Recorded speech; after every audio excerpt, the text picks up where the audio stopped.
Oi, gente, estamos iniciando o nosso Descomplica Cast. Sejam muito bem-vindos. Eu sou Sandra Grace.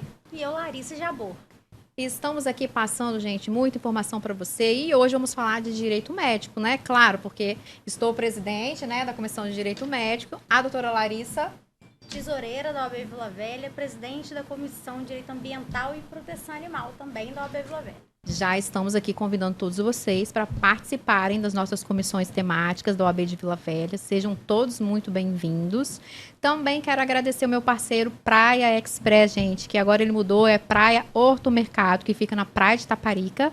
E também, claro, não posso deixar de mostrar minha make, né, que é da Maria Adame. Então já segue os dois aí para descomplicar. E as nossas convidadas de hoje, essa maravilhosa doutora Francesca Avanza, que é advogada, também presidente de algumas comissões, maravilhosa. Doutora Francesca, seja muito bem-vinda. E a doutora Laís também, que elas já vão se apresentar neste momento para vocês. Boa tarde a todo mundo, né? Eu sou advogada especialista em violência obstétrica, mas atuo com direito médico e direito da saúde. Estou presidente da comissão de terceiro setor da OAB, sou membro da comissão de direito médico da OAB Vitória, né?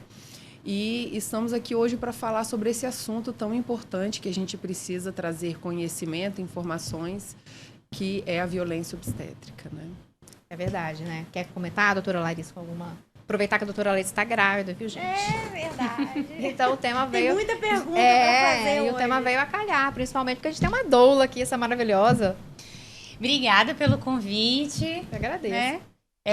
Meu nome é Laís Lacerda, eu sou doula há 9 anos. Sou vice-coordenadora da Associação de Doulas do Espírito Santo. Representante capixaba da Rede de Humanização do Parto e Nascimento, da REUNA. E também sou presidente fundadora do INEPS, do Instituto Nacional de Educação Perinatal e Saúde, que é uma escola que forma doulas.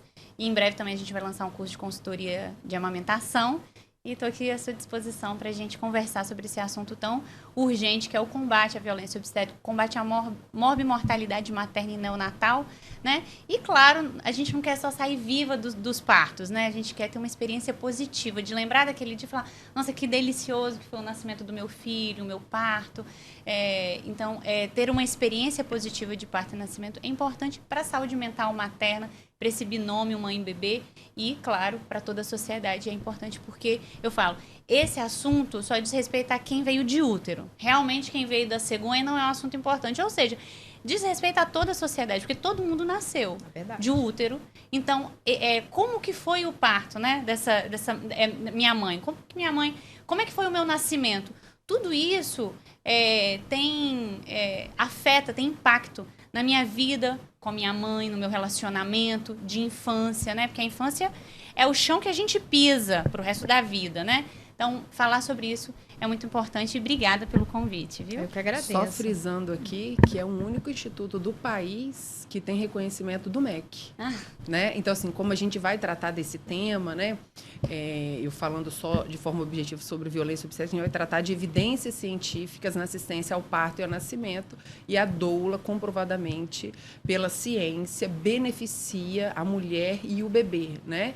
A Laís vai explicar melhor, mas a ciência já comprovou isso, não é um achômetro nosso, tá? E quando a gente fala de ciência, a gente não está falando, por exemplo, uma pesquisa no Google acadêmico, nós estamos falando de medicina baseada em evidências, de estudos randomizados com um universo enorme de mulheres, de revisões sistemáticas. E aí, quando ela trouxer isso, eu toda vez trago isso nas minhas judicializações, mas também nas minhas palestras, tão importante, nós temos cada vez mais no país a formação de doulas, se a gente quer prevenir a morte materna e neonatal, né? E o curso da Laís, eu tenho um pouco de vergonha de falar, porque eu estou fazendo o curso já há mais de um ano, e apesar dela ser minha amiga, ela não me dá o certificado corretamente, porque assim, eu tenho o sonho de ser doula, porque eu estudo tudo a respeito, né, por conta das judicializações, mas eu quero ter esse título de doula, porque para quem atua com violência obstétrica, para quem conhece a ciência da assistência ao parto e ao nascimento, sabe da importância, as doulas são que mais sabem sobre ciência para atender as mulheres durante durante toda a gestação e durante todo o seu puerpério, não somente no momento do parto, né? E o Instituto da Laís, eu tenho orgulho de dizer que faço curso, mas estou fazendo tão devagarzinho e ainda não consegui concluir as atividades, mas é o único curso do país que tem reconhecimento do MEC. É um já vai descomplicar, né? Gente, ó, vocês que estão nos acompanhando, chegando agora, eu e a doutora Larissa estamos aqui com a advogada, doutora Francesca Avanza, e com a doula Laís. Você aí de casa já compartilha, envie para quem, né, precisa dessas informações. Você também aí no Spotify. Eu iniciando aqui, antes da gente começar, eu quero dar um bombonzinho para a doutora Larissa, inclusive está aqui já. 2 para cada uma, porque elas são minhas convidadas, né, doutora Larissa? Então você vai ganhar só um, por enquanto. Aqui, ó, é um para cada um, tá bom? Gente, ó, o meu eu vou ficar com pena, vou dar para ela também. Então deixa ela com 2. Grávida não um prêmio pro Conrado, né? Já quero também aproveitar que a gente está em Setembro Amarelo.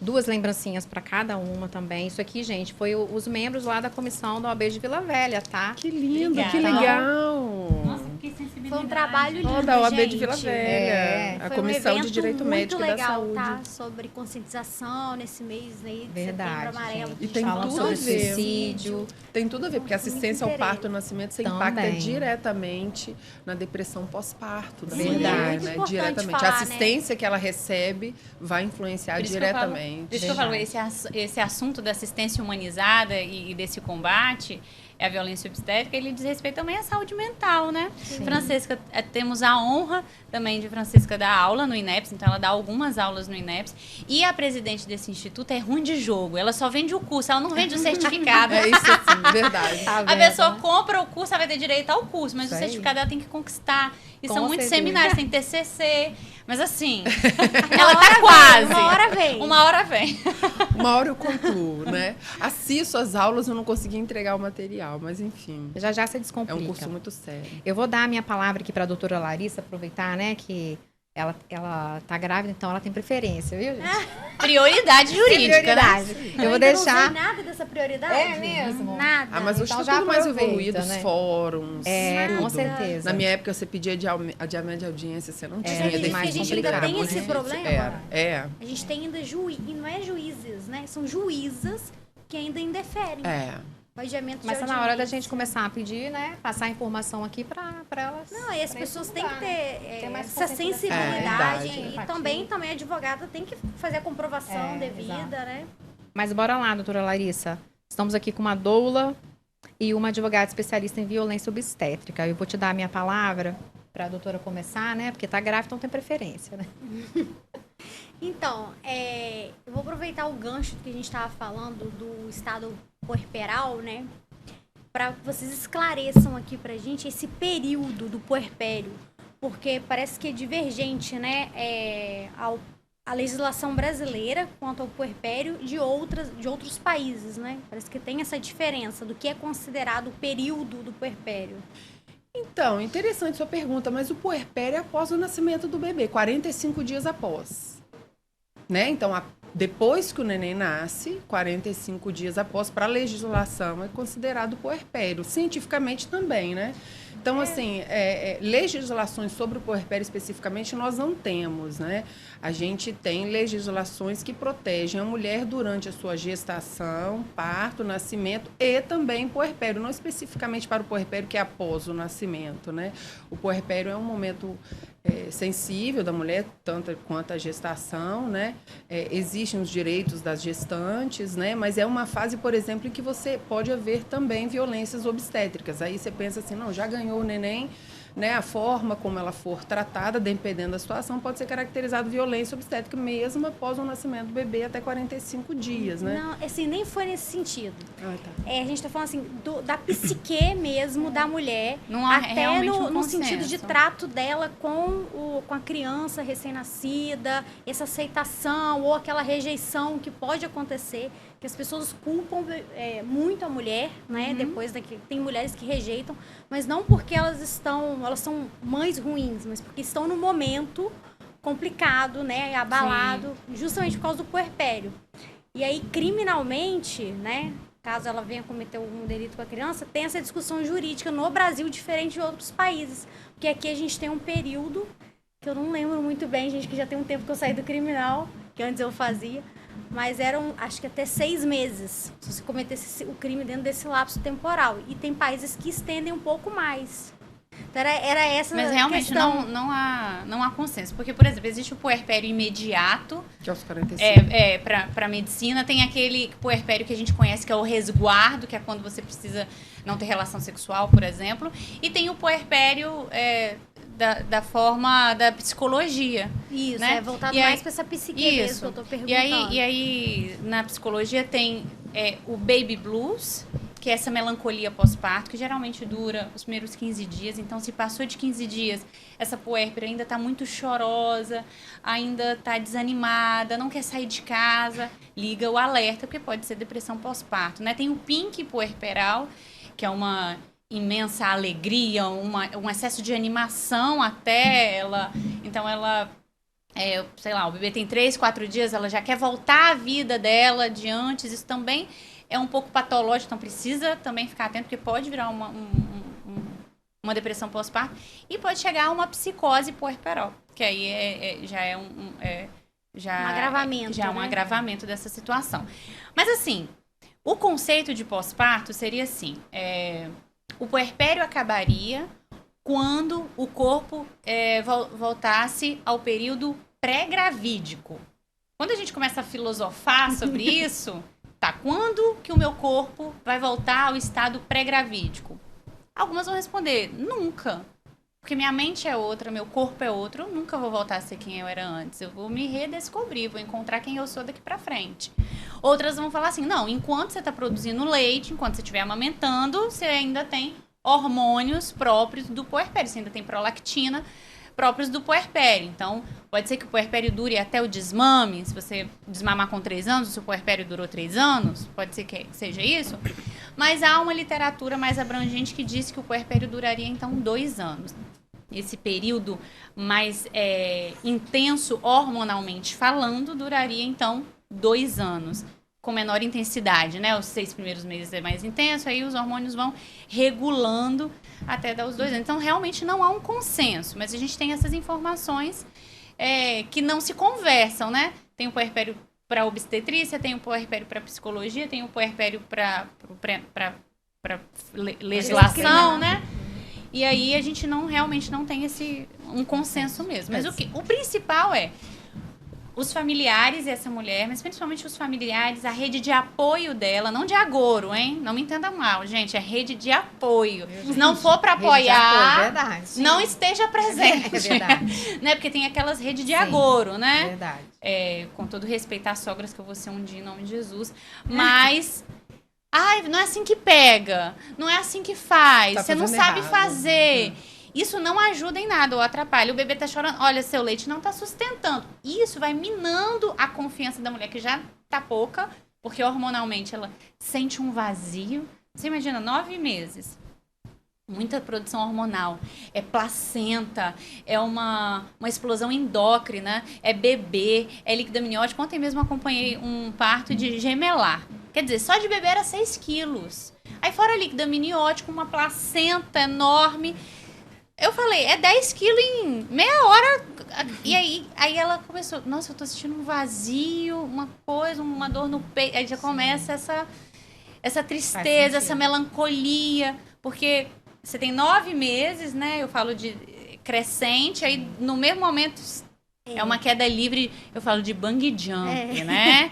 De cabeça para baixo ainda. Verdade. Então, realmente, a gente precisa ter todo o cuidado, porque a depressão pós-parto tem aumentado todos os dias, principalmente porque a gente está cada vez mais atarefada, né? A gente estava até comentando isso antes de começar, como que a gente tem estado tão acelerada, com muitos afazeres, e o puerpério, ele te chama para dentro. O final da gestação também, eu falo que o final da gestação ela te chama para dentro, para olhar para esse bebê, para cuidar do ninho, para se preparar. Conversar muita coisa, eu acho. Né, para se preparar para esse bebê. Sim. Porque quando a gente está acelerada, a gente se atropela. O bebê vem e a gente... Sabe quando? Eu falo que a gestação é muito parecido com o mar.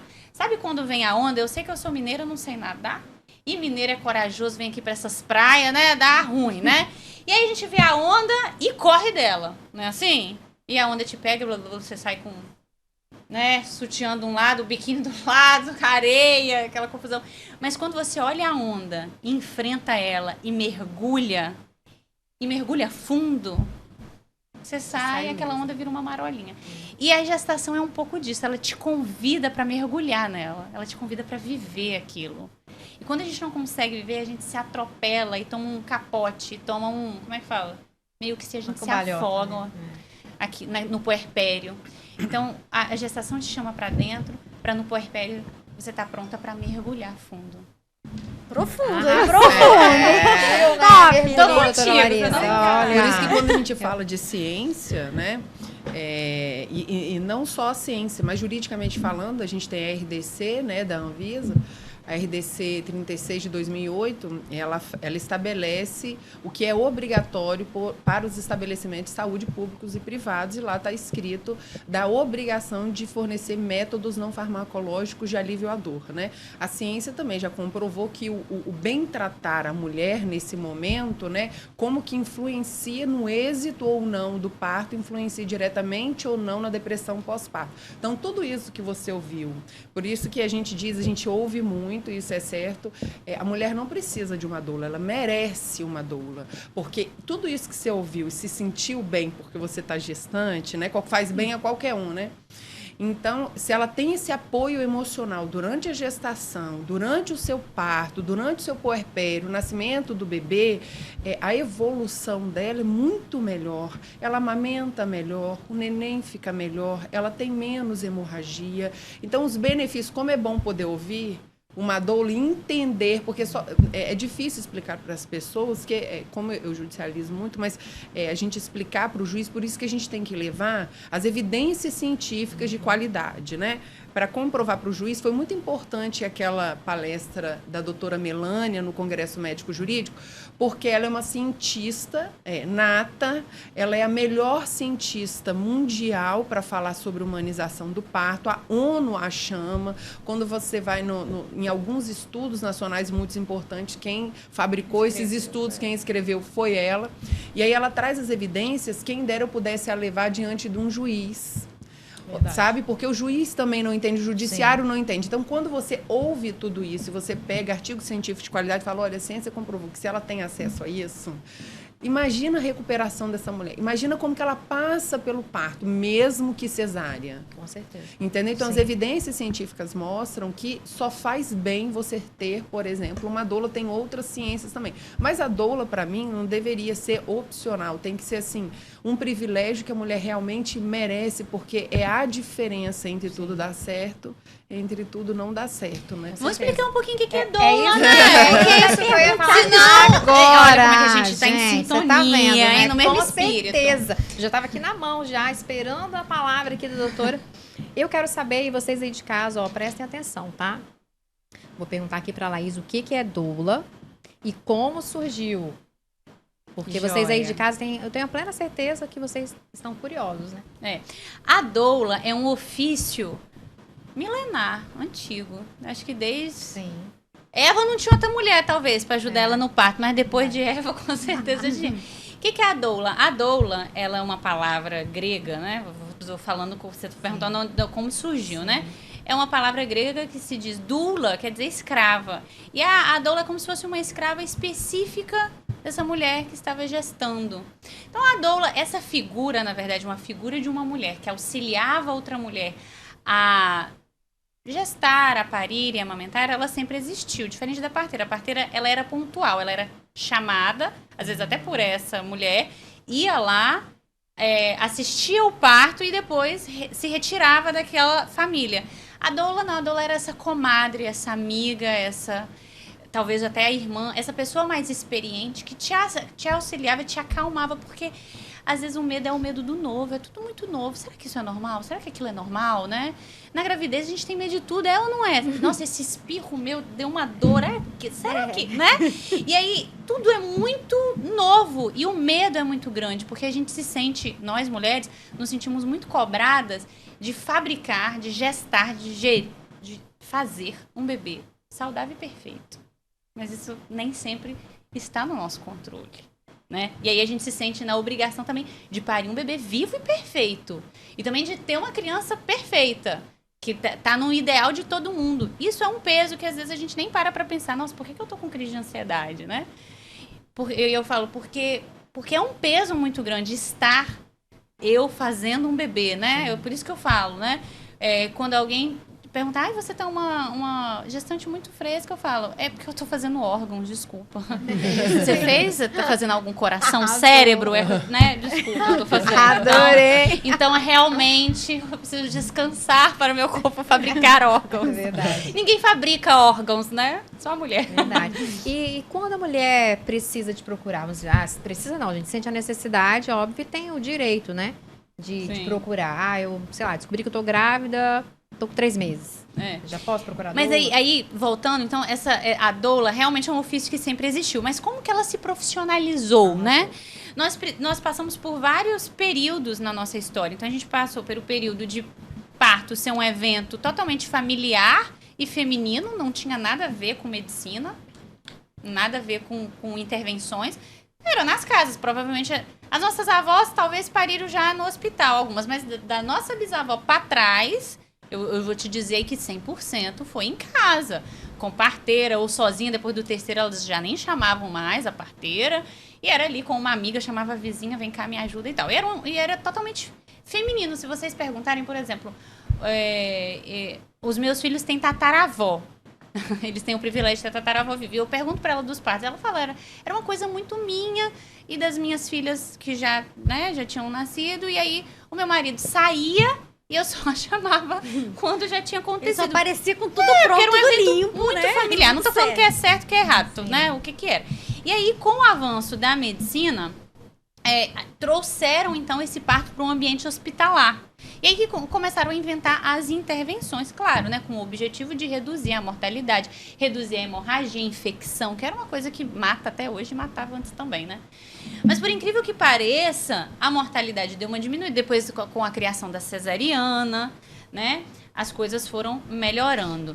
E aí, então, o parto passou de um evento familiar e feminino para um evento médico hospitalar. Né? Tivemos benefícios e malefícios nessa transição. E hoje existe ainda parto domiciliar planejado, claro, também existe aqueles partos domiciliares que não são planejados, que acontecem, mas hoje eu diria que 99% da população do Brasil ganha os bebês em ambiente hospitalar. 1% só, ou seja, a exceção ainda ganha em casa. E aí a doula, então, como que aconteceu, né? Isso. Essa história. Quando começou a colocar as mulheres para parir no hospital, é difícil, porque o parto pode demorar 12 horas ou mais. E aí o sistema não foi feito para isso. O sistema chegou, ganhou, tchau. Chegou, né? E aí foram vendo que a cesárea era muito mais prática. Com 1 horinha, fiz a cesárea em um, né? Fiz a cesárea em outro. É mais prática, né? Mais rápida para todo. Só não é mais benéfica para a saúde da mãe e do bebê. E aí, com o tempo, o Brasil chegou... Hoje, o Brasil é o 2º país que faz mais cesariana do mundo, né? A gente só pede para a República Dominicana, se não me engano. E aí... mas a gente já teve em primeiro lugar, tá? O Brasil já foi o país que mais fez cesariana do mundo. E aí a mortalidade começou a aumentar novamente, né? A mortalidade materna, infecção e etc. Hoje em dia, o maior caso de mortalidade materna no Brasil é hipertensões, né? Gestacional e suas complicações, hemorragia, infecção e aborto, né? E aí outras doenças, mas essas 4 são as principais. E a ONU, né? Não é a ONU, aquela da América Latina, esqueci, perdão. Mas a ONU, ela diz que 92% dessas mortalidades são evitáveis. Olha que dado mais chocante. Caraca, então tem muitas mulheres morrendo desnecessariamente de forma evitável. E aí, como que a doula surgiu? As mulheres, principalmente ali na década de 70, provavelmente as nossas mães tiveram cesariana, não entravam em trabalho de parto, a cesariana era eletiva, marcadinha, no primeiro dia do pré-natal, já abria a agenda, dia tal, tá bom pra você, acabou. Então, as nossas mães não sabiam entrar em trabalho de parto, ter contração, não sabia de nada disso. E aí começou a surgir a necessidade de uma profissional que me ajudasse a parir. Então, assim, na década de 80, principalmente, as mulheres começaram a falar assim, aqui, eu quero um parto normal. Como é que faz? O médico não... Ih, tem tempo que eu acompanho, não vamos, né? Negócio de parto normal, não. Negócio de parto normal é complicado, né? É difícil, tem que fazer episiotomia, Cristela, é realmente. Eu já li o livro do Rezende, que é o que a maioria, infelizmente, estuda até hoje. Ele já atualizou o livro, mas as pessoas estudam esse livro mais antigo e realmente você lê aqui e fala, Deus me livre de parto normal, não é possível. Nós estamos em 2023, só tem 2 jeitos. Ou o bebê sai por onde entrou, que entra microscópico e sai com 3,5 kg, confusão. Ou esse bebê corta 7 camadas da pele, 72 pontos. Ô, gente, não tem, né? Não tem outra opção. Não dá pra mentalizar, vir por osmose. Não tem, amiga, só tem esses 2 jeitos. E aí a ideia é que as mulheres não queriam essa cesariana marcada, elas queriam ter o parto normal, mas elas também não queriam aquele parto com episiotomia, Cristela, elas não queriam parir deitada com aquela confusão no hospital. Então, surgiu a necessidade de ter uma profissão que me ajudasse, que me ensinasse a parir, porque eu não sei, porque minha mãe não pariu. Antes a minha avó ensinava pra minha mãe, as consultas de pré-natal são muito incompletas, né? E também o sistema é ruim. Por exemplo, eu tenho um amigo médico, ele fala, lá, e se eu passo de 15 minutos a minha consulta, o plano de saúde me multa. Como é que você faz um pré-natal com 15 minutos, gente? Então, assim, o sistema também foi feito para não funcionar. Não tem como, ó. No pré-natal tem que pesar a mulher, aferir a pressão, conversar sobre as dúvidas dela, passar exame, ver o exame, medir o fundo do útero. Tudo isso. O que é isso? Com 15 minutos não dá pra fazer. Exame na minha vida. Mas ainda é pouco. Eu nunca tinha ido. Eu sou aquela pessoa que não vai ao médico. Não sou de ir ao médico. Sim, não precisa. Aí minha avó era aquela pessoa que tudo era no chá. Entendi. E eu peguei isso pra mim. Agora, durante a gestação, estão te revirando médico e vacina, e injeção e sangue. Mas ainda é pouco. Mas por olha só. Por incrível que pareça, ainda é pouco, entendeu? 15 minutos dá pra fazer isso tudo. E conversar, porque conversar é muito importante. A educação perinatal, que pela OMS tem lá, os 10 passos para reduzir a mortalidade materna e neonatal. O primeiro passo é informações de qualidade, educação perinatal, é o tempo de qualidade que você tem com a gestante. 15 minutos não dá. Tempo de qualidade. Então, surgiu a necessidade de ter essa profissão. E aí a doula ressurgiu com este nome. Por que ressurgiu com esse nome? A história é longa, mas eu vou tentar resumir. Uma antropóloga,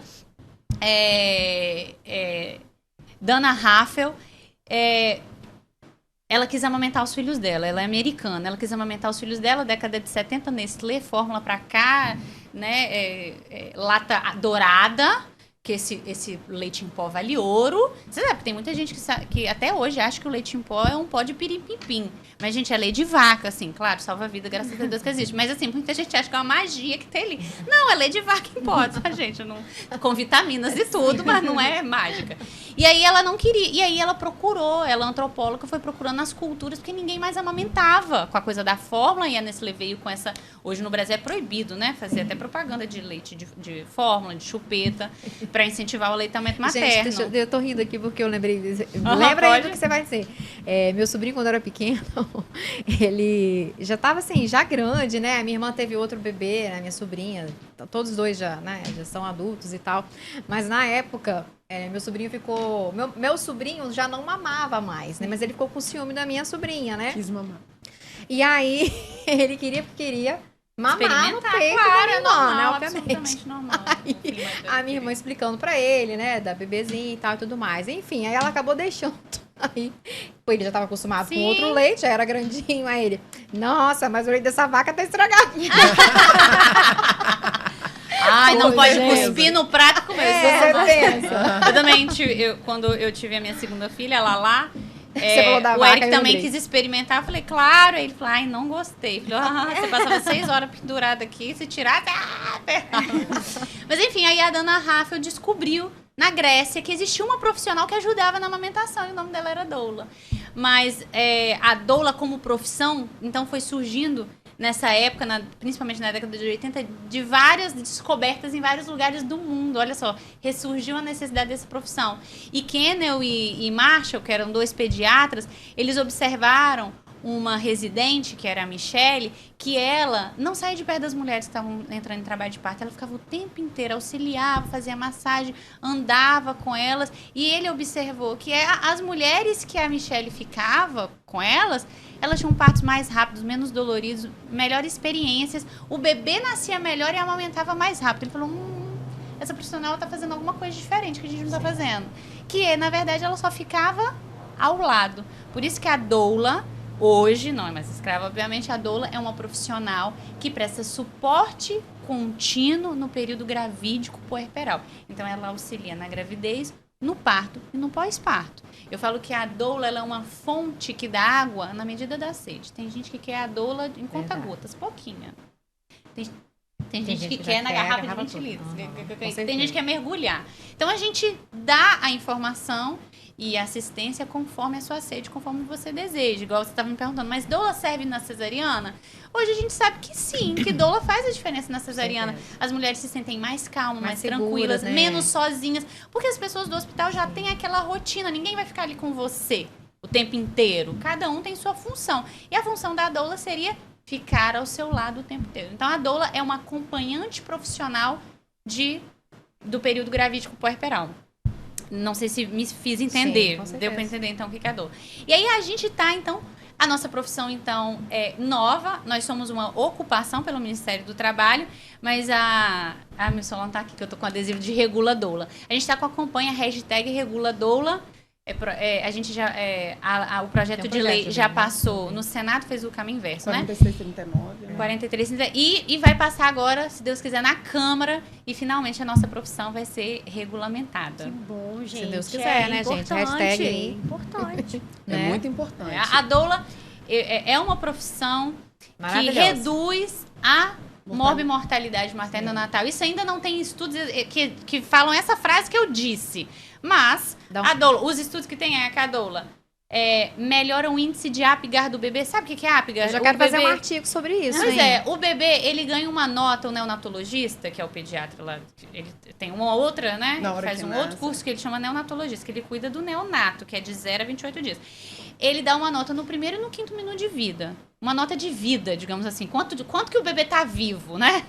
E aí, se o bebê nasce super bem, primeiro minuto e no 2º minuto. E aí, a ciência comprova que a doula melhora essa nota do bebê, né? E, gente, os neonatologistas estão dando um show aqui na Grande Vitória. Esse parto que eu acompanhei ontem, gemelar. A neonatologista olhou, botou um em cada peito da mulher e falou, tão ótimos seus bebês. E ficou ali até ela falar, pode, gente, não aguento mais. Gente, esse negócio de colocar o neném logo que você... nasce, né? Isso me assustou. Conta. Gente, não deu tempo nem de eu me recuperar. Então, mas isso deve ser oferecido. Falta de educação perinatal. Mas isso deve ser oferecido pra você, não deve ser imposto. Nada é imposto, né? Vocês são advogadas, vocês sabem. É tudo no consenso. Por isso que a gente precisa fazer educação perinatal para eu te mostrar os benefícios de cada fase, para você escrever um negócio chamado plano de parto, que Francesca me ensinou, uma diretiva antecipada de vontade. Você não tá tirando nenhuma informação atrás da orelha. É importante. Então, você escreve um plano de parto, quando o meu bebê nascer, eu não quero que... você pode colocar. Eu não quero... Mas é gente mesmo ou contrata um profissional? Então, mas o que acontece?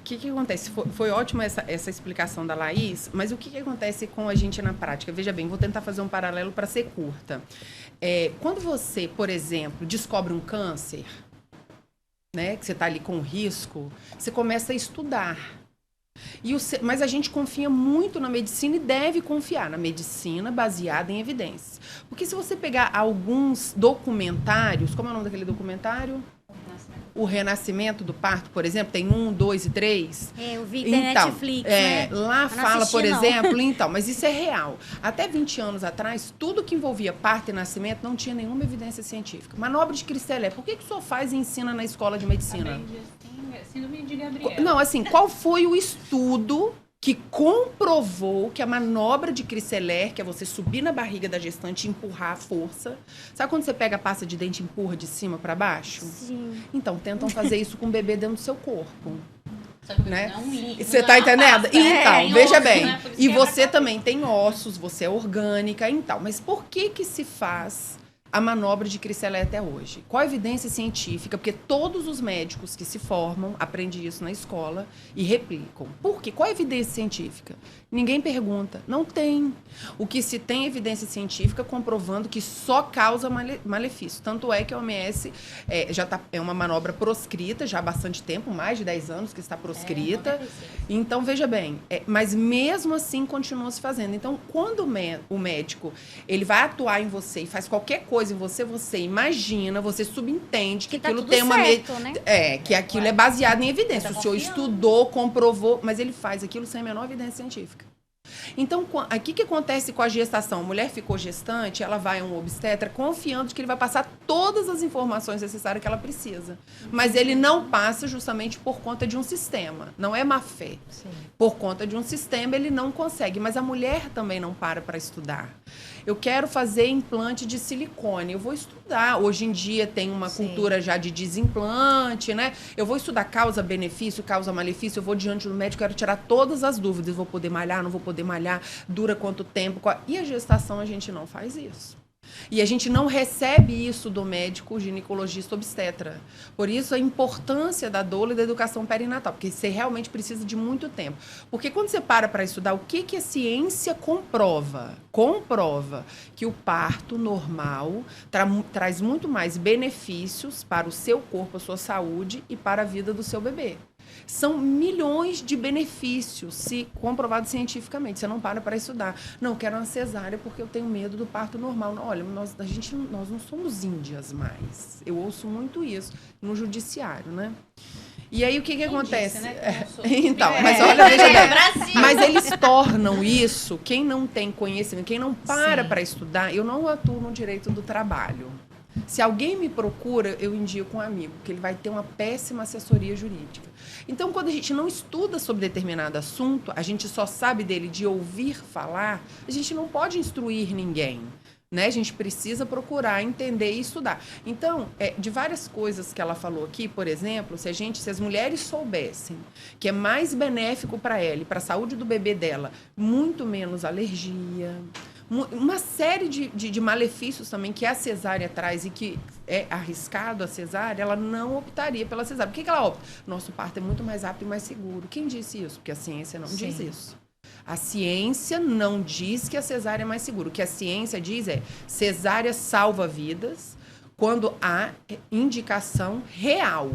Então, circular de cordão não é indicação real, miopia não é indicação real. A gente ouve os maiores absurdos para se indicar uma cesárea. Miopia, gente?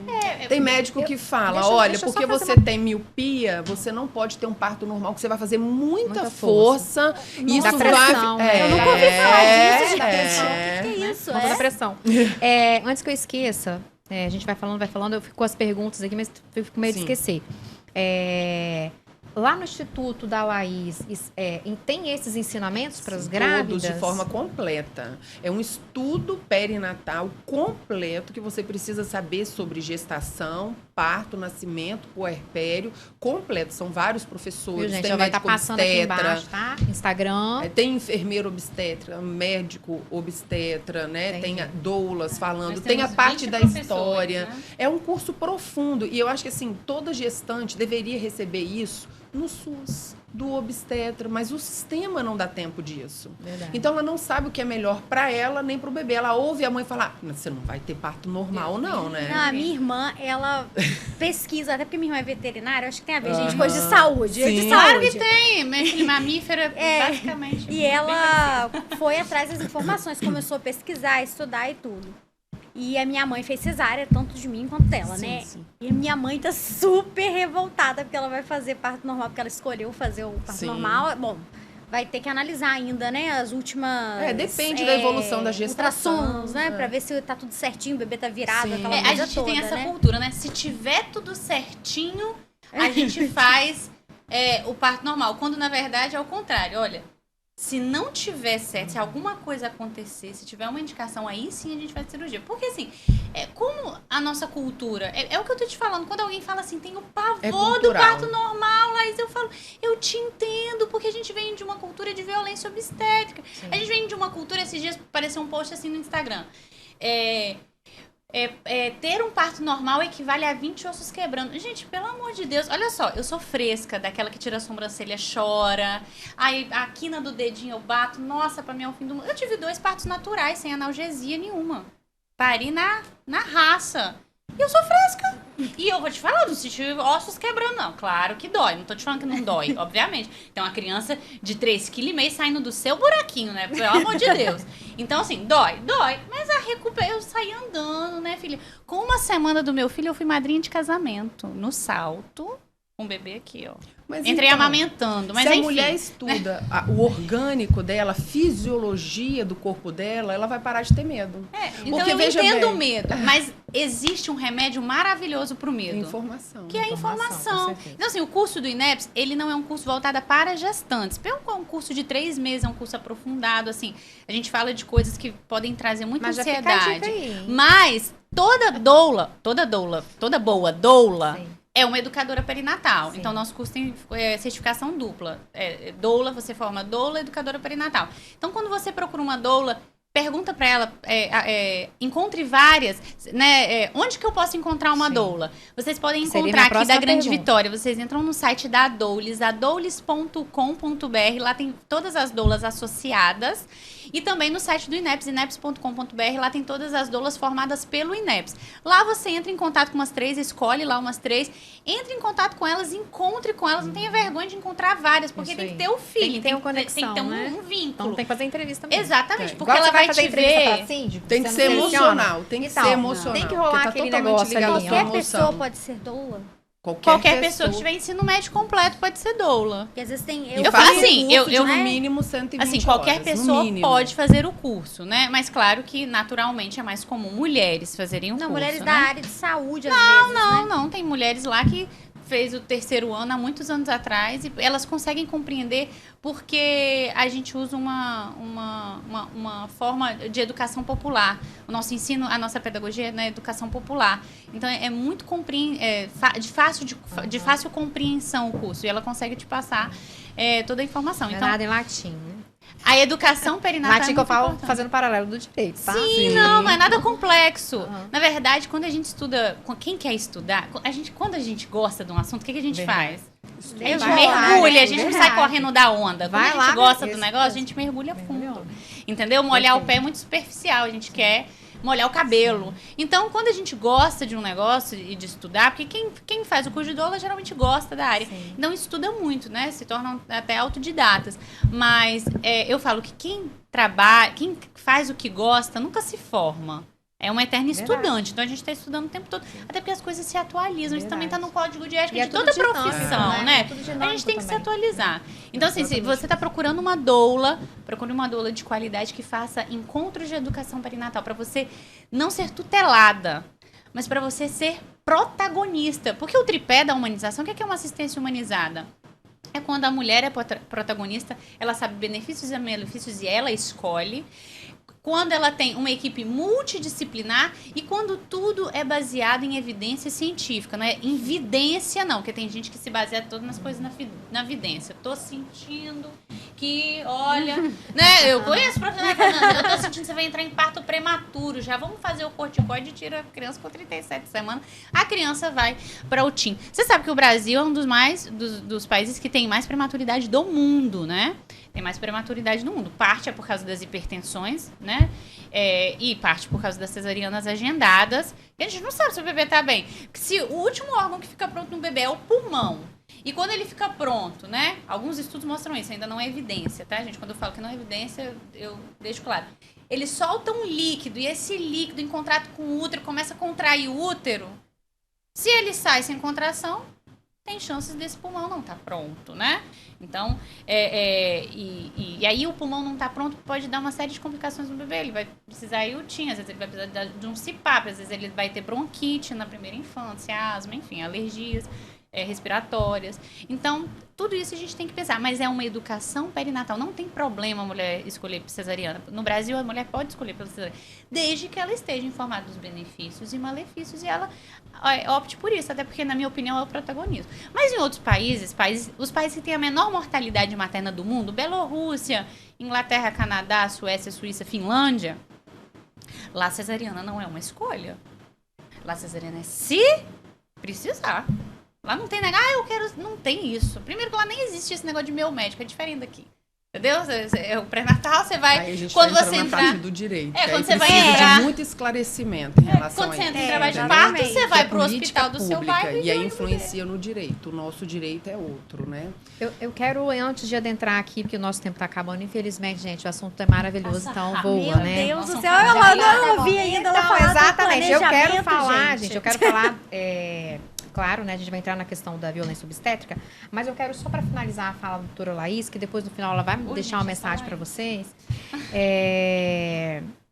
Você disse que lá no início da sua fala, que tem tudo a ver, né, em relação à nossa formação adulta, né? Então, a gente carrega situações na nossa vida adulta que vem lá da época que a gente estava no útero da mãe. Sim, né? imagine.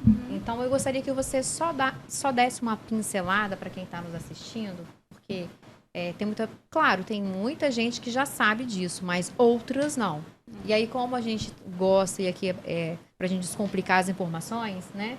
Eu gostaria que você falasse, até porque eu acho que isso também tem tudo a ver com essa conexão que a gente traz, né? Com tudo isso, né? Da saúde mental. Então, eu penso assim, imagine que você veio de uma gestação e que sua mãe curtiu aquela gestação, mas no dia do parto foi super traumático, ela sofreu violências, inclusive até sexuais, né? Imagina um profissional que enfia o dedo para fazer o toque, nem te pede nada, nem conversa com você, nem perguntou.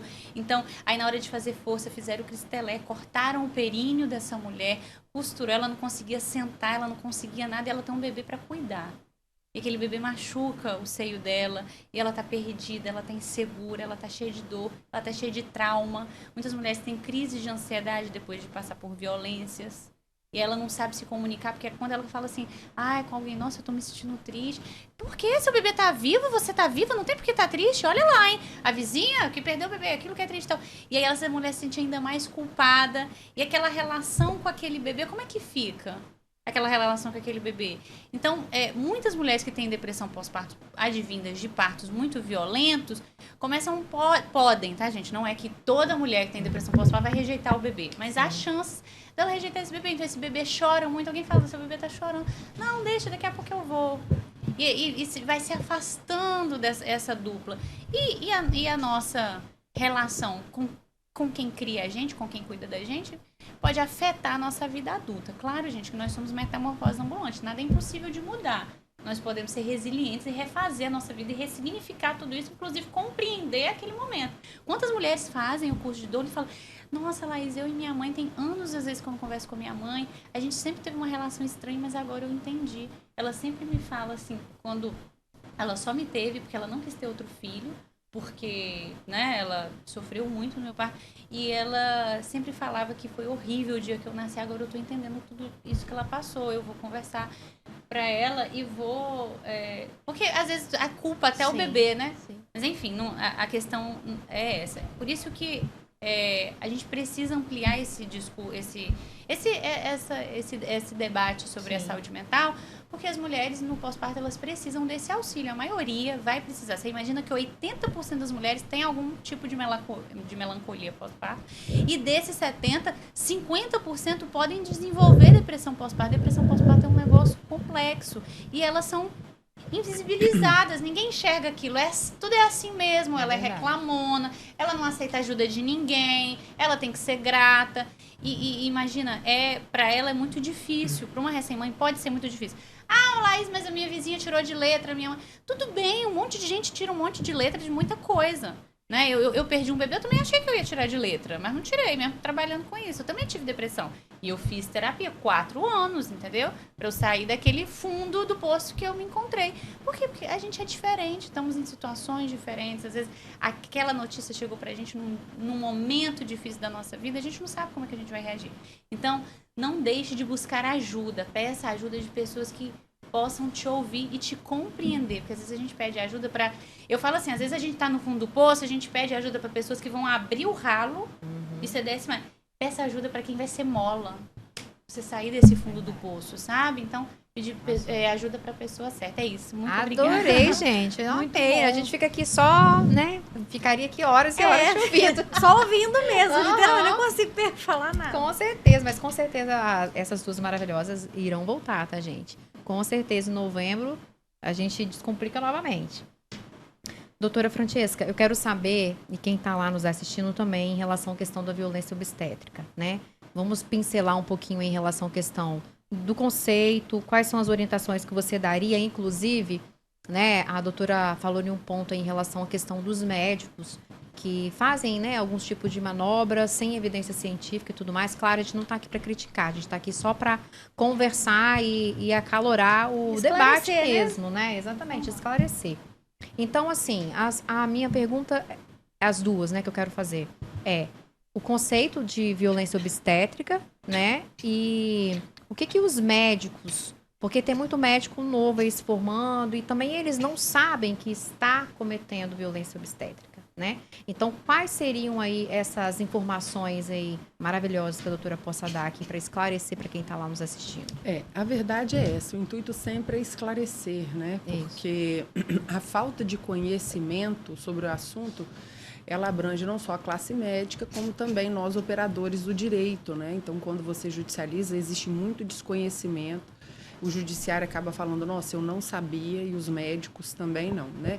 Porque eles vêm de uma escola, e a escola que os ensina é assim, né? Olha, vamos fazer dessa forma, o aluno não para, mas foi com base em qual evidência científica que, né, levou a esse tipo de manobra? Porque violento ao assistir, por exemplo, uma manobra de Cristelé mas ele aprende assim, ele não vai questionar o professor, né?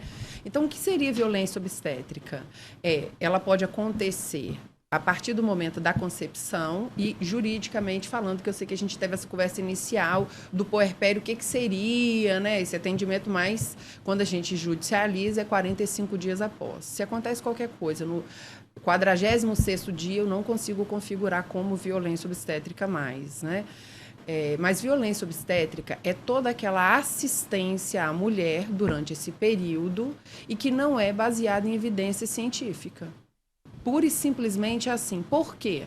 Porque foi como eu falei, por exemplo, paralelo do câncer. Você quer o melhor tratamento. Eu sou diabético, tenho diabetes tipo 1. Já existe uma insulina inalável na Europa, não está aqui ainda. Você sempre está em busca da melhor ciência, né? Eu, por exemplo, tive depressão quando descobri eu sou insulina dependente, tenho que aplicar agulha, né, insulina. Isso, para mim, não eu sei que várias pessoas reagem bem, eu não reajo. Então, a evidência científica é para a qualidade de vida daquela pessoa que está recebendo a assistência. Então, é inegável. O que o Código de Ética Médica diz, como a Laís disse também, outros códigos éticos, a enfermagem, né? Então, o médico ele é obrigado a aplicar medicina baseada em evidências. Ele não tem escolha, né? Só que aí acaba, a gente já fazia assim. Então, quando você judicializa e foi feito algo que está fora da medicina baseada em evidência, não é para mulher, claro que é isso que eu falo, né? A diferença do especialista em direito do trabalho e do especialista em violência obstétrica, que nós temos muitos especialistas em direito médico e direito da saúde. Existe uma diferença e você precisa mostrar para o juiz do que é erro médico para o que é violência obstétrica. Porque se a gente falar da manobra de Cristelé, se não houver dano, o juiz vira e fala assim, qual é o nexo de causalidade entre a ação ou omissão do estabelecimento de saúde ou do profissional com esse resultado que a mulher teve através de negligência, imprudência ou imperícia. Entendeu? Então, muitas vezes, eu já tive caso da mulher ficar horas no corredor, pariu sozinha, eu sempre relato esse caso. Quando a gente judicializou, o juiz, doutora, o neném tá bem? Hoje? Tá bem. E a mãe tá bem? Tá bem. Por que você judicializou? Não estou entendendo.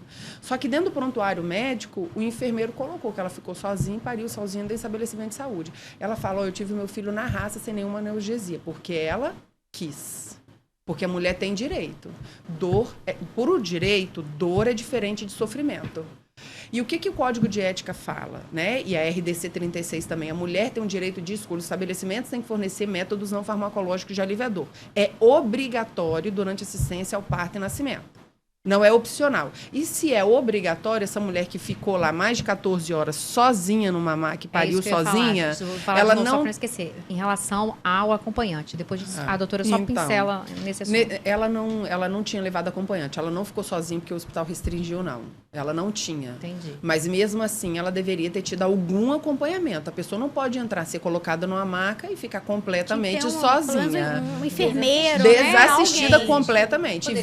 E aí, quando eles chegaram naquela correria, né? Poucos obstetras, poucos tudo, é um sistema e tudo mais, ela tinha parido sozinha. Mas a dor que ela sentiu, eu expliquei pro juiz. Falei, excelência, você sabe o que é círculo de fogo? Não. Imagina o seu menor orifício se abrir em grau máximo. Imagina a dor da sua pele ali, né? E aí você traz uma série de explicações para o juiz para ele entender que houve violência, que não é erro médico. Apesar de que também houve erro médico, que foi desassistência total. Uma coisa é a violência obstétrica, outra coisa é o erro médico. Se você iguala, acontece, vocês acham isso no Google, aquela paciente que ela engravidou em uma das trompas, tinha que tirar, o médico operou a trompa errada. Ela perdeu definitivamente a oportunidade de engravidar naturalmente. E quando foi judicializado, não pediu assistência psicológica para ela, e não solicitou que fosse financiado, que ela pudesse fazer uma fertilização in vitro. E ela recebeu R$12 mil. Não, você nem inicia, nem a consulta. R$12 mil, gente, pelo amor de Deus. Não paga. E aí depois ela procura e fala, não tenho mais o que fazer. Mesmas partes, mesma causa de pedir. Infelizmente, você não pode judicializar. E aí houve o dano, porque não se diferenciou do que é erro médico para o que é violência obstétrica. E se é só erro médico, a indenização vai ser uma. Se é violência obstétrica, que a gente utiliza as legislações pertinentes do nosso país, mas também internacionais, o valor do dano, da indenização do dano, é outro totalmente diferente, porque está no âmago da mulher. Sim. Né? Então, esse entendimento do que é violência obstétrica, eu tentei ser bem sucinta. Você não utiliza medicina baseada em evidência, o Código de Ética Médica te obriga a isso, como outras legislações, porque o Código Penal também diz. Olha, a autonomia do paciente, ela é tão importante para nós dentro do direito médico, que o Código Penal também fala, ó, tudo que não for para salvar a vida, você precisa de autorização da paciente. Só que a autorização não é na hora, vou dar um piquezinho aqui, e ela responde, E isso a gente invalida no judiciário. Essa autorização não tem porque valor. É um momento que você não consegue, a mulher não consegue. Daí a importância do plano de parto, né? E a gente precisa realmente debater esse assunto, Sandra, porque assim, existe tanto desconhecimento, né? A gente não faz crítica alguma a nenhum CRM, a nenhum médico, nenhum estabelecimento de saúde. O que a gente diz é tudo que é feito contrário é falta de conhecimento. Porque nós temos CRMs em alguns estados, por exemplo, que proibiram que os médicos recebam os planos de parto. Isso já é uma ilegalidade, uma inconstitucionalidade. Por quê? Porque o plano de parto é uma diretiva antecipada de vontade, igual quando eu faço o testamento. Então, estou dizendo ali de todas as intercorrências que houverem, como que eu quero que aconteça. Eu estou dizendo se eu quero ou não quero episiotomia, porque você pode preferir, porque a ciência comprova que é melhor uma laceração de primeiro ou segundo grau do que uma episiotomia. Por quê? Porque você não sabe quais são os malefícios. Qual é a autorização que é válida? Quando o médico te explica, eu vou fazer esse procedimento. Não é para salvar sua vida. O malefício dele é este. O benefício dele é este. Você autoriza? Ela provavelmente não vai autorizar se ela souber os malefícios da episiotomia. Mas, enfim, ele precisa fazer isso. E ele precisa, o médico, toda vez que a gente orienta um médico, uma clínica, você tem que ter a certeza e também a comprovação dentro do prontuário médico. O problema é que a gente sabe, a gente quando defende médico, que eles não preenchem, eles delegam o preenchimento do prontuário médico à enfermeira, a outra pessoa, ele só vai lá e assina. Então, ele tem que ter a certeza que ela compreendeu o malefício e benefício, e ele tem que comprovar no prontuário médico. Não o fez, qualquer coisa que ela tenha autorizado não tem valor jurídico. Então, é um assunto muito importante. Os médicos precisam se aprofundar nessa questão do que é violência obstétrica. Igual ela falou, a morte materna, por exemplo, no nosso estado, ele, no ano de 2015, chegou no norte de 100%. Então, 100% entravam, 100% morriam. Meu Deus do 100%. céu.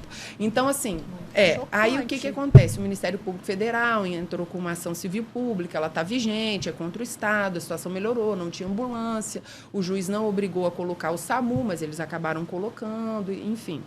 Mas quando os médicos e as pessoas, principalmente as mulheres, também têm ciência disso, por exemplo, eu estou no hospital escola. O que a legislação diz? É obrigatório o vínculo da mulher com o estabelecimento de saúde que ela vai parir, ou que ela vai passar pela cesárea. É obrigatório. Então, você vinculou a mulher. É um hospital escola. Na hora do parto, eu me sinto constrangida com o excesso de estudantes. Eu posso pedir para se retirarem? Pode. Porque o direito à intimidade, o direito à privacidade da mulher supera o direito ou o dever do Estado ou do estabelecimento privado de ensinar aquele aluno. Né? Então, tudo demanda da forma como você trata a mulher, porque você vai lá e tem toques excessivos. E o que a ciência fala? É um toque a cada 4 horas. Mas eu tenho que ensinar um monte de alunos, um toque a cada 4 horas. Isso não se supera. Tá? É um toque a cada 4 horas. Todo mundo vir. Não, E o que acontece? Eles né? fazem deboche da depilação da mulher. Então, é uma falta de educação que as academias precisam trazer, que às vezes uma gentileza. Eu já tive cliente que falou, doutor, ele fez a episiotomia, estava no meu plano de parto que eu não queria, mas ele foi de uma gentileza. Ele foi lá depois, ele me explicou, me indicou fisioterapia pélvica. Eu não tenho coragem, eu estou super triste que ele fez. Eu estou sentindo dores. Mas ele foi tão, entendeu? O médico que comete violência obstétrica docinho, humanizado. E que faz, inclusive, a diferença. Por quê? Porque tá dolorido, mas eu não tô traumatizada. Entendeu? Sim. A violência em si. Então, é uma educação no tratar. Porque quando a gente fala assim, parto humanizado, não é estar na bola, não é estar na banheira. É muito mais você ter uma doula e ter educação perinatal. Se você tem educação, fornece educação perinatal, você já iniciou a humanização daquela gestação e daquele parto. Porque a mulher, ao conhecer a sua fisiologia, ela vai poder escolher. O caso da condenação internacional do nosso país pela CEDAW, o nome dela, Aline Pimentel, então, porque ela foi obrigada a peregrinar, ela não queria aquela quantidade de estudantes e tudo, né? Foi por violência obstétrica. Então, quer dizer, quando a mulher detém o conhecimento, no público, no privado, ela sabe do seu direito. Não, você não quer estudante, você vai ter que trocar. Não tem que trocar de estabelecimento de saúde. Eu não tenho. Não, o senhor quer ensinar 2 estudantes. E mesmo assim, o que ele tem que falar com você? Olha, Larissa, tudo bem, eu sou estudante e tal. Eu vou fazer tal toque. Você já sabe que é de 4 em 4 horas. O médico vai lá, seu útero fechadinho, ele vai lá fazer redução do seu útero, tentar abrir. Pode isso? Não pode ser violência. Né? Ele não pode fazer isso. Se ele começou a sentir dor, você fala, tira a mão, por favor, porque eu não quero isso. O senhor não me perguntou, não é para salvar minha vida. Tudo que o médico for fazer, ele só pode fazer sem autorização se for para salvar a sua vida. Então, qualquer outra coisa, você está munida dessa informação...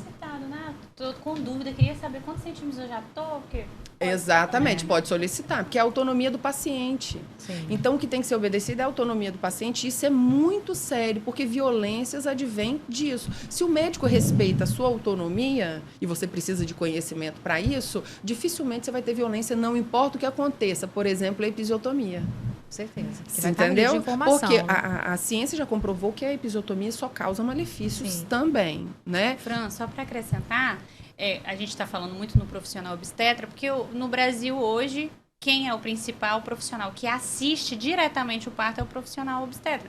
Mas qualquer profissional pode eu ia entrar nessa parte. Com certeza. A gente obteve uma condenação aqui em Vila Velha de um anestesista. Ele não estava, era hospital público, ele não estava no momento, todas as consequências que vieram não foi por conta da assistência da equipe obstétrica, foi pela ausência do anestesista. Então, qualquer profissional, nós temos o hospital na Grande Vitória que hoje só autoriza o acompanhante quando a mulher chega a 9 centímetros de dilatação. Quem está cometendo essa violência obstétrica? A direção que determinou que assim o fosse. Com certeza. Então, nós temos diretores que às vezes não são nem médicos de estabelecimentos. Por incrível que pareça, você tem um diretor, a ordem é dele, ele não precisa ser médico. Então, quem comete violência obstétrica é qualquer profissional que dá uma assistência que não seja baseada em evidências, porque a humanização é baseada em evidências, né? Se você dá um tratamento humanizado, o resultado vai ser melhor, né? E você dificilmente vai ter uma complicação ali no parto e no nascimento. Eu já tive casos, um caso à parte, né? que a pessoa teve aborto e tudo mais, e aí, na hora de colocar um remedinho, né, lá na vagina, colocaram no ânus. Entendeu? E várias outras situações, né? Médico, violência obstétrica. Deixa Mas, eu fazer uma doutora... pergunta a ela, rapidinho, claro. só para aproveitar esse gancho Sim. dela aí de... Que nosso você tempo falou tá do acabando. acompanhamento, né? Esse Tem um monte de acompanhamento. Tem um monte de Se não pergunta aqui, gente. tiver, se eu tiver, por exemplo, com o meu marido, aí eu posso estar, o marido e a doula, Sim. ou eu tenho que escolher uma Sim, pessoa não. para estar acompanhando? Você quer saber o que a legislação Boa diz pergunta, aqui no Mari. nosso Sim, estado, por sim. exemplo? Em Vitória, nós temos uma legislação vigente que diz que a lei explica o que é acompanhante, o que é doula e que a gestante tem direito aos dois. E que se o estabelecimento de saúde, não importa se é público ou privado, impedir, ele tem que ser notificado administrativamente e que se reiterar o comportamento, o diretor daquele estabelecimento tem que ser afastado. Então, veja bem, o direito, o que diz o direito e a lei? Porque a gente depende do que está escrito na lei, né? É que você pode ter o seu acompanhante e a sua doula. Você não tem que escolher. Vitória e Vila Velha, ele não diz diretamente sobre a doula, mas você tem outras legislações nacionais, RDC 36 de 2008, Constituição Federal, Código Penal, Código Civil. E existe, vou aproveitar a oportunidade, um grande equívoco. Nós sabemos que existe o SUS e a saúde privada, ok? Então, eu vou primeiro trazer o caso lá do Amazonas, Covid, não tinha oxigênio. Lembram? Sim. As famílias tinham que levar, senão meu parente vai morrer, certo? Outra situação, o meu idoso da minha família, minha mãe, minha avó está internada na UTI. E aí eu não tenho condições físicas de ficar 24 horas, né? E pelo Estatuto do Idoso, ele tem direito ao acompanhante. Eu vou lá e pago o profissional que o acompanha, né? Aí eu vou lá e pago direitinho, né? O profissional está ali para acompanhar quando eu não estou. É autorizado? É SUS ou privado? Todas essas situações, tá? E aí o estabelecimento que eu estou internada, ela precisa de fisioterapia respiratória. Minha bebê nasceu prematuro e precisou. E aí que não tem aquela... Ela precisava, de no mínimo, todos os dias, de no mínimo 3 vezes, mas nós não temos essa profissional. Eu vou e pago a fisioterapeuta para estar lá dentro do estabelecimento. Público ou privado? Pode. Mas em relação às doulas, sim, o equívoco que existe no SUS só pode se ela for sem remuneração. Primeiro que, se a gestante remunera ou não a doula, o fisioterapeuta, porque o fisioterapeuta pode ser meu irmão, né? Não é da nossa conta. A gente falando juridicamente, não é da conta de ninguém se aquele fisioterapeuta, se aquele cuidador do seu idoso é seu primo. Não é da conta de ninguém. O direito não permite que a gente vá à gestante e fale assim: a sua doula é remunerada? O direito permite isso? Não, minha privacidade, o que eu remunero ou não é da sua conta. Mesmo que eu esteja utilizando o SUS. Esse oxigênio que você trouxe, cadê a nota fiscal? É um absurdo, né? Não é, entendeu? Então, a gente tem que fazer esse paralelo para as pessoas começarem a entender. Porque, às vezes, eu pego alguns colegas que não, a doula no SUS não pode ser remunerada. Então, vamos lá para os exemplos. Aí você consegue a lógica dentro do direito que não diz respeito a ninguém se eu estou remunerando o profissional ou não. Primeiro, que não é da sua conta, eu não te devo. Sim. Segundo, ainda que eu a remunere, qual é o problema? Eu posso remunerar o fisioterapeuta, sim, eu posso remunerar o cuidador. Porque todo mundo tem direito ao sistema. Sim. Ao sistema. E não é porque eu estou pagando, né, que eu não tenho direito àquilo. Não, ela está usando, ela está num leito do SUS. Não pode, doula paga. O cuidador paga, pode? Por que eu não posso pagar a doula? Não tem relação, não tem nem lógica para mim uma situação dessa.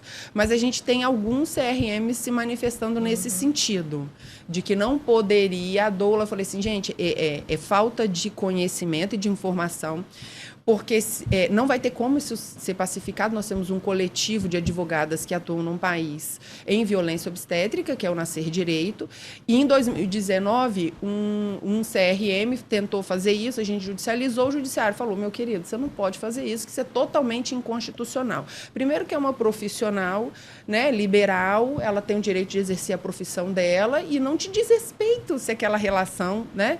E isso caiu por terra, mas agora está voltando de novo alguns CRMs, e eu acho que por falta de uma boa assessoria jurídica. Falta de empatia também daquele que está direcionando, entendeu? Essa questão. E outra coisa, ali, né? Se parasse para estudar e visse como a doula beneficia, ele ia falar, nossa, no SUS, cara, eu não tenho esse tanto de obstetra. Pode vir.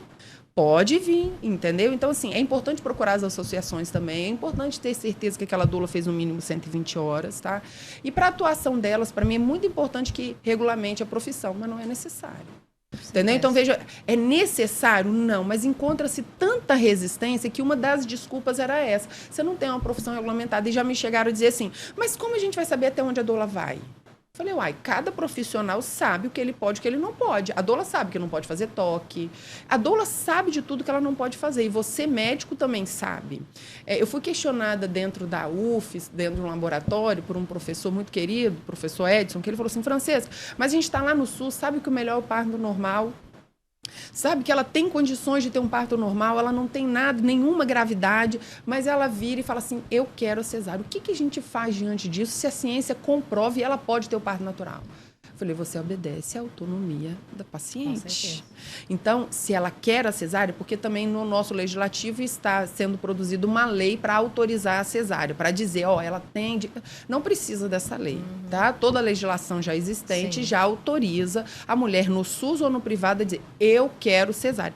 Não é bom para ela? Não é bom para ela, mas é o direito dela. Por isso, quando a gente começou a conversa, nos outros países é mais evoluído. A gente não tem essa morte materna tão elevada, porque a maioria dos partos são normais. Ela não tem o direito de escolher a cesárea. Então, veja bem, uma legislação que se adequou às políticas públicas. E toda vez também que uma mulher vai ser admitida numa maternidade, né? Ela tem trabalho de parto, mesmo se parto normal, cesariana, ela assina um termo livre esclarecido explicando que se alguém lê aquilo, então, ninguém assina. Não, nesses países... Porque ele fala, olha, se você optar pela cesariana, você tem tantas mais 7 vezes mais chance de morrer. Ela estaria naquele momento, né, do racha, né?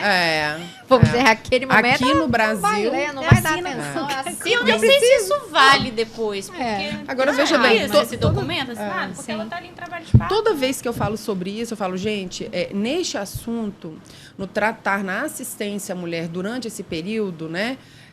Aí alguns são contra o termo violência obstétrica. Veja bem, a ciência que estuda o início da concepção ao final do puerpério chama-se obstetrícia. Não tem como a gente... Não é contra o médico obstetra, não é contra nenhum profissional de saúde. O termo só vem porque a ciência que estuda esse período da vida da mulher se chama obstetrícia, por isso violência obstétrica. Mas não é contra os profissionais de saúde, não importa quem ele seja. É contra uma má assistência não baseada em evidência científica. Porque a recepcionista pode cometer violência obstétrica. Com certeza. Entendeu? Principalmente racismo obstétrico, por exemplo, entendeu? Sim. Recepcionistas, muitas das vezes, cometem racismo obstétrico, né? Vários profissionais cometem racismo obstétrico. Sim. E não tem nada a ver com o profissional de saúde. Então, se os médicos entendessem isso, não, realmente, não tem como colocar outro nome, é ciência que estuda esse período da vida da mulher. Então, o que acontece de violência ali dentro é violência obstétrica, não é contra o médico obstetra, né? Então, realmente a gente precisa disseminar, debater essas questões. Há um pouco tempo, foi no início do ano, eu conversei com o presidente à época do CRM e falei, eu gostaria muito de fazer um curso, eu sei que os médicos terão resistência, mas com sua ajuda, na época do Dr. Fabrício Gabu, a gente gostaria de trazer alguns esclarecimentos sobre isso e até com médicos obstetras, com as doulas, fazer um curso de doulas no CRM. Ele, não, você tem o meu aval. Porque eu acho que todo conhecimento agrega realmente, entendeu? Inclusive, eu quero levá-las, né, para palestrar lá na OAB de Vila Velha. Sim, gente, por favor, né? Com certeza a gente vai fazer um evento, tá? Eu tô para fazer um evento, gente, na minha última reunião, né, da comissão, que vai ser 13 de dezembro.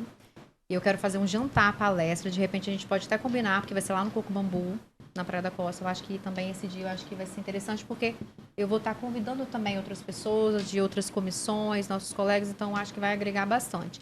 E também a gente poderia tentar fazer alguma coisa lá no Tribunal de Justiça mesmo. Sim. Levar essas informações para os magistrados. Podemos fazer uma parceria com o Natjus, porque o Natjus, muitas das vezes, quando a gente judicializa violência obstétrica e o juiz tem alguma dúvida, você esclarece, a audiência já esclareceu, desenhou, muito desenho nas petições, tem, né? Sim. Porque, por exemplo, quando a gente fala, mais a mulher figuras, tem né? que ter Tem figura. figuras, A né, mulher de imagem. deitada, se eu pudesse, colocava vídeo, mas a mulher deitada numa posição litotômica, se você conhece a anatomia óssea da mulher, você vai falar, esse bebê não vai sair.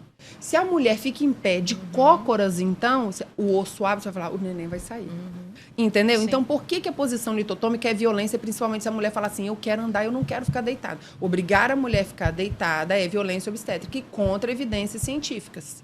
Então, quando você faz... Exatamente. Quando você explica isso para o juiz, ele fala, nossa, entendi. A mulher, ela sente isso, ela sabe que o bebê vai sair naquela posição, ela precisa de orientação perinatal. Então, quer dizer, são uma série de ações, entendeu? Por exemplo, uma doula em Guarapari, a gestante quis entrar com a doula, o hospital, não vai entrar, não vai entrar. Em Guarapari tem a lei que permite a entrada da doula? Tem. Olha que, né? Mesmo assim, aquele hospital já sabia. E aí ela teve que chamar, é muito desagradável, você quer tornar aquele momento lindo, mas chamou a polícia para registrar o boletim de ocorrência. E a polícia falou, vai entrar. Quando entrou, a direção do hospital falou assim, tudo bem, doula, você entra, mas você não come, você não senta, você não usa o banheiro, você não bebe água, e o parto demora horas. E a doula muitas também vezes. tá sofrendo violência. Exatamente, né? exatamente, para você ver como que é a questão, como é arbitrário, né? Então, assim, ela merece uma indenização alta. Um trabalhador tá sendo Exatamente, impedido de se porque você alimentar. veja bem se a gente entra no fórum e o juiz fala assim, você não come, você não vai no banheiro, você não vai horas dignidade assim. humana. E outra Com coisa, certeza. se você sair para se alimentar, você não entra mais. Então, a gente vê que muitas vezes não é falta de conhecimento, é cultura. É uma cultura muito arraigada e a gente precisa quebrar como a violência doméstica. A gente pega o histórico para trazer a violência, a lei da violência doméstica, foi muito difícil. E eu sinto muita resistência até dos colegas por falta de conhecimento. Por que quis trazer a doutora Melanie? Ela foi extensiva, mas é ciência para comprovar que a litotomia não é bom, para comprovar que a episiotomia só causa malefício, para comprovar que a manobra de Kinsella, meu Deus, não se utiliza mais isso. Então, a gente precisa da ciência. Eu não estou falando de um achômetro, porque você olha para o juiz, quando você fala de doula, ele fala, você está falando de fumacinha, Hare Krishna, entendeu? Não é ciência. Eu estou falando de algo muito sério. Quando a gente fala de vacina, por que eu encontro resistência? Quando a gente fala de vacina, gente, vacina é ciência. Está comprovado. Você é anti-ciência, todo mundo é a favor da ciência. Mas na hora do parto e do nascimento, não. Sim. Se eu vou colocar um silicone, eu sou super bem tratada. Se eu vou tirar uma úlcera, eu sou bem tratada. Mas na hora de parir, eu não sou. A violência obstétrica, a gente precisa assumir, senão a gente não consegue combater, que é uma violência institucionalizada. Ela é institucionalizada. Eu já tive clientes que foram apalpadas durante uma cesárea. Cheguei para fazer boletim de ocorrência, o delegado, inspetor de polícia. Doutor, o que o senhor está fazendo aqui? Não vou registrar. Eu falei, olha só, o senhor está aqui para cumprir a lei. O que eu vou registrar num boletim ou não é da conta do senhor. Com certeza. O senhor só tem que registrar, o senhor não dá opinião sobre os fatos que eu estou relatando. Eu é que me responsabilizo sobre os meus relatos. Eu fui parar na corregedoria. Né? Eu fui parar. Aí, depois veio o caso do Giovanni. Eu palestrei sobre isso no Congresso de Bioética em São Paulo, um dia depois do caso Giovanni. Então, se aquilo não tivesse sido filmado, e eu falo com as colegas, a senhora, eu sei que vão compartilhar do meu sofrimento, no sentido de não conseguir exercer a advocacia, você acha que algum delegado ia aceitar registrar? Fala assim, doutora, ela na cesárea, ele tirou o pênis com vários outros médicos ali. Pera lá, é isso que a gente enfrenta. Pera lá, eu tenho colegas dentro da comissão que viram e falam assim, não, se é um hospital escola, ela pode ser tocada assim, mas meu querido, assim, é só um toque. Porque não é você, exatamente. Outra coisa, ela tá ali, é o seu órgão mais íntimo, é o seu momento mais vulnerável. Você entra com 7 alunos, eles não olham no seu rosto, eles não perguntam o seu nome, você é tocada sucessiva vezes, isso não é Parece violência. um objeto, né? Mas é um objeto, eu peguei uma cliente agora recente, de 18 anos, após o nascimento do bebê, essa menina está pensando todos os dias dela em suicídio. Um objeto de estudo. E você tem outros métodos. E tudo é a forma. E eu tô para dizer, forma. né? Claro que a gente tem evidências, Sim. né? E também estatísticas nesse sentido. Inclusive, foi falado lá na palestra. Quero já dar os parabéns aí para a doutora Cleni. Gente, foi maravilhosa. Foi tudo maravilhoso, né? A estatística, e vocês podem dizer que as mulheres negras sofrem mais. Morrem mais. Exatamente. Existe um estudo de um mestrado de uma servidora pública da Assembleia Legislativa do Estado do Rio de Janeiro, que ela fez um recorte no mestrado dela, em que um determinado ano inteiro só morreram de violência obstétrica mulheres negras. Não morreu nenhuma mulher branca.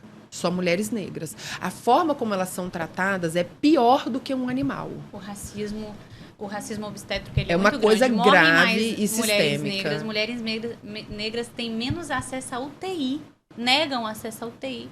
Mulheres negras têm menos acesso à analgesia, porque ela é forte.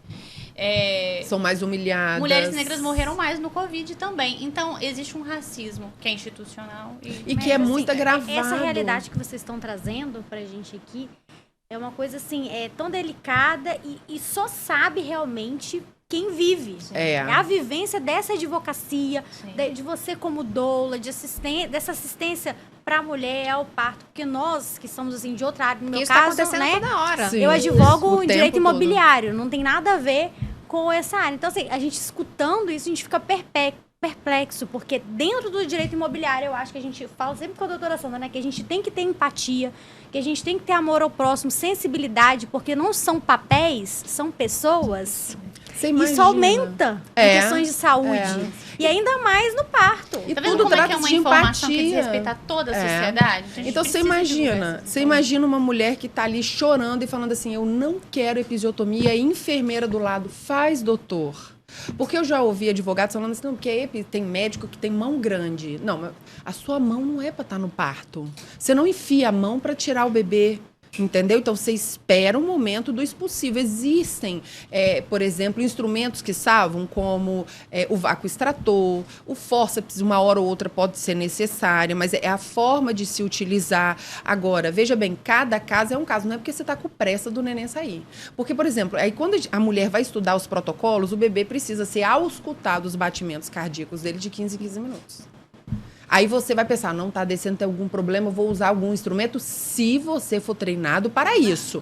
Porque, por exemplo, eu tenho um cliente que o bebê veio a óbito em um hospital particular da Grande Vitória, porque as médicas plantonistas, recém-formadas em obstetrícia, utilizaram o vácuo extrator de forma errada, porque não tinham treinamento para aquilo.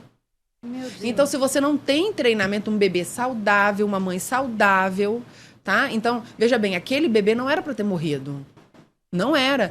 E o caso, por exemplo, até a médica pediatra de plantão chamando a atenção das obstetras, falando, você era para ter encaminhado para cesárea. Porque em um dado momento, ela falou assim, não está descendo, está com problema, eu quero ir para cesárea. Ela estava aí, nada na vida a gente pode generalizar. Nós temos maus médicos? Temos. Maus advogados? Temos. Nós temos más doulas? Temos. Então, nada pode ser generalizado. Ela estava com a doula que foi omissa, né? Mas ela pediu a cesárea, não foi para cesárea, entendeu? Então, a cesárea salva vidas, mas ela tem que ser indicação real. Quando eu fui trazer isso dentro da Comissão da Mulher Advogada, a nossa presidente, Anabela Galvão, falou, Francesca, isso é tão interessante, me choca, ela ficou emocionada, porque eu tive um dos meus filhos, a indicação obstétrica falou assim, não, ele está com circular de cordão. Eu falei, então você nunca viu. Você já viu um vídeo cordão umbilical, como é que é? Então ele é totalmente gelatinoso, ele não vai enforcar o seu bebê de maneira nenhuma. Então, circular de cordão não é indicação real. Então, as mulheres precisam saber se elas estão sendo enganadas ou não. Né? Então, para isso, elas precisam de uma educação perinatal e só quem fornece educação real no nosso país perinatal são as doulas. Não existe outro profissional. Pode existir um enfermeiro, pode existir, mas assim, em maior quantidade de profissionais são as doulas. Elas conhecem mais do que os profissionais que estão dando ali assistência. Agora, é uma série de fatores, é o sistema. Sim. Então, assim, o médico é um conjunto. Ele está ali no hospital público, ele tem 16 mulheres para fazer parto. Como que ele vai fazer um parto normal? Dura quanto tempo? E a cesárea dura quanto tempo no privado? Então, se você entra dentro do site da ANS e olha lá o quantitativo de cesárea, dos planos privados, né, são elevadíssimos, entendeu? E tanto é que a ANS, esse ano, no início do ano, eu até passei isso no meu Instagram, falou assim, nós vamos premiar no final do ano os planos que incentivarem o parto normal. Assim, não traz felicidade para mim, porque não é isso que a mulher precisa, que o plano seja premiado, porque ele incentiva. O que ele precisa é dar uma boa assistência, dar boa educação perinatal e realmente respeitar a dignidade das mulheres. No fim de tudo, é tão chocante e todas as vezes me choca que nós estamos falando de dignidade da pessoa humana. Sim. A mulher é muito maltratada na hora do seu parto e nascimento. Muito maltratada. E isso é aceito por toda a sociedade. Porque, parto dói, então, por que... Entendeu? Então, trata tão mal, porque se espera isso. Dor é uma coisa, sofrimento é outra. Até nas petições a gente tem que mostrar isso pro juiz, para ele poder entender. Porque eu já ouvi de juiz assim, mas parto não é fisiológico? Mas eu não preciso ter os meus direitos, entendeu? Eu não preciso ser maltratada por isso. Por isso que precisa ter especialistas na hora de judicializar, para as mulheres não terem prejuízo quando tem danos entre violência obstétrica e erro médico. Se você for só pelo caminho do erro médico, você provavelmente vai causar mais um outro dano a essa mulher. Inclusive, né, só para finalizar, eu quero, né, agradecer a vocês, maravilhosas. Com certeza iremos trazer, né, a doutora Larissa, as duas aqui para esclarecer mais sobre o assunto. Por favor. Não, e na AB Vila Velha também. Não, também. Por favor, a gente aceita o convite. Mas, assim, a doutora trouxe uma situação que a gente foi muito se falado, né, no Congresso, que todos os profissionais precisam se capacitar, né? Inclusive nós advogados, né? Se atualizar, nós advogados e também os magistrados, para entender melhor a situação voltada para essa área, voltada para a área médica, porque a gente precisa se preocupar com as demandas que são, né, judicializadas e é isso, gente.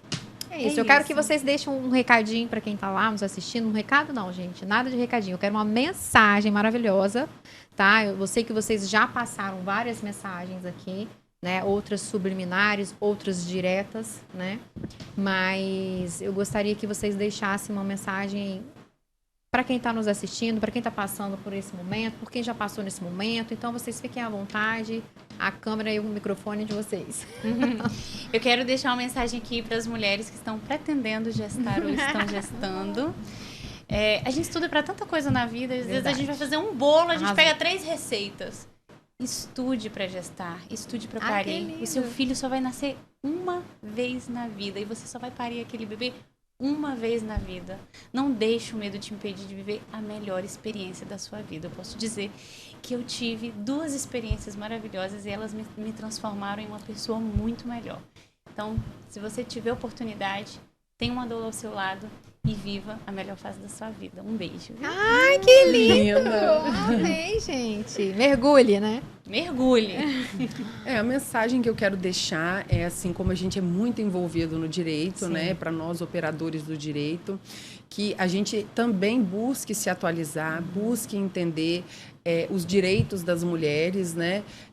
Existe essa nossa indignação contínua em relação ao respeito a nós mulheres, né? Ou às pessoas que desejam gestar, né? Hoje também.